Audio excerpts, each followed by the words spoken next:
Hi everyone, welcome to my channel. চলো দেখে নেওয়া যাক শত্রুদের কি ব্যাপার রয়েছে এখন বর্তমানে। রিডিংটা টাইমলেস, রিডিংটা জেন্ডার স্পেসিফিক নয়, রিডিংটা সমস্ত ধরনের মানুষের জন্য।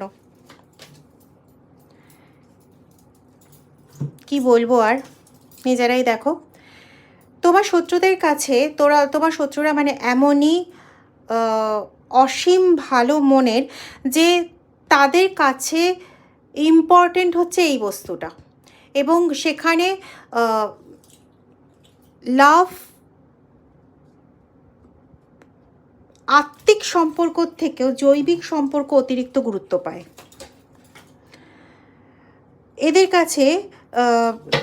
চোখে দেখা সৌন্দর্যটা হচ্ছে সবচেয়ে বড়, মনের সৌন্দর্য কোনো ব্যাপার নয়। এবং দুরকম পথে চলতে এরা খুব ভালোবাসে, মানে দুটো রাস্তায় দুটো নৌকায় একসাথে চলবো এরকম ওরা খুব ভালোবাসে, এবং গেম প্লে করতে ভীষণ পছন্দ করে।